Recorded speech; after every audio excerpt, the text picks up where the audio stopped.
Let justice roll down like water, righteousness like a mighty stream. For our grandsons and granddaughters, remember to remember the dream.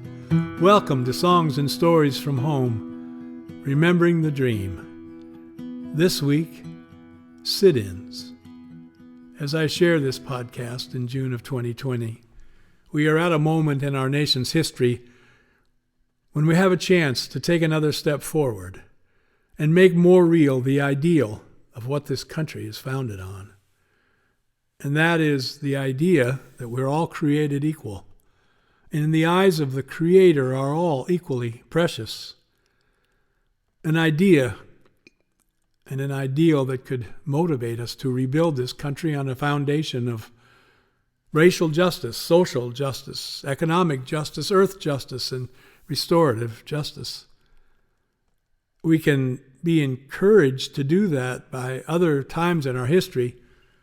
For me, none more inspiring than the civil rights movement of the 1950s and 60s. Those times saw moral leadership by a series of presidents, acts of Congress, and landmark rulings by the Supreme Court. Most of all, that moment included untold acts of courage by countless people trained and dedicated to nonviolence and reported on by the free press. Sit-ins at lunch counters were examples of peaceful protest and civil disobedience. Asking for the right to order, receive, and pay for a meal.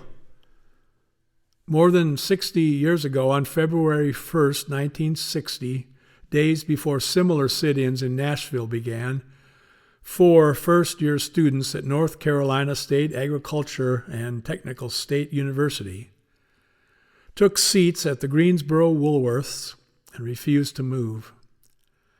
The next day, 20 students, 50 more the day after, 300 the following day. And on the 6th of February, 1,400 students voted to keep the protest going. And so they did, until on July 25th, the store manager asked 3 black employees to order a meal at the counter. 6 months after the sit-ins began, the first African Americans were served a meal at that Woolworths. And today there's a February 1 monument on campus at NC A&T. And in 1993, a 4-seat portion of the lunch counter was made part of the Smithsonian Institution. Talk about being on the right side of this country's history.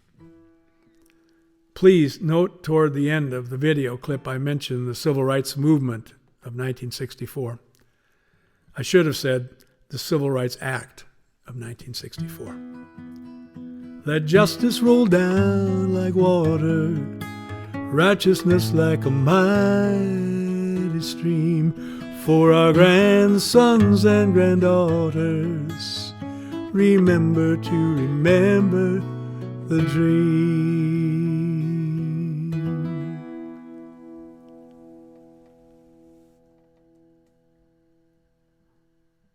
Our pilgrimage's sojourn to Nashville began at the majestic downtown library, where a second-floor wing is dedicated to the civil rights movement, focusing on the sit-ins of 1960 that led to the integration of that city's lunch counters. Acts of nonviolent civil disobedience made heroic by photographs, newsreels, and the free press, the national news. We also visited the campuses of Fisk University and American Baptist College, breeding grounds for young kids in their 20s. Young kids in their 20s who became leaders of a peaceful, or at least on their part, revolution that changed the world. Trained by their mentor, James Lawson, in the transformative power of nonviolence. The Nashville sit-ins were not the first. Samuel Tucker organized one at a library in Alexandria, Virginia in 1939. And 2 weeks before the Nashville sit-ins began, students in Greensboro, North Carolina began a sit-in to integrate the local Woolworths. After 6 months, they did just that. Beginning in mid-February in 1960 in Nashville, students well trained in Gandhian nonviolence stood powerfully, not passively, taking the beatings and the arrests, staying in jail, and at the urging of one of their leaders, Diane Nash, who said to pay the fines would simply support injustice and immoral practice. On April 19th, 4,000 marched on City Hall to confront Mayor Ben West. In a famous exchange with Diane Nash, he agreed the lunch counters should be desegregated. And the next day, Dr. King spoke at Fisk University, proclaiming he came to learn from the most disciplined and organized group of students he'd ever seen. And he took on a lot of those kids as his lieutenants in his close circle that he formed going forward.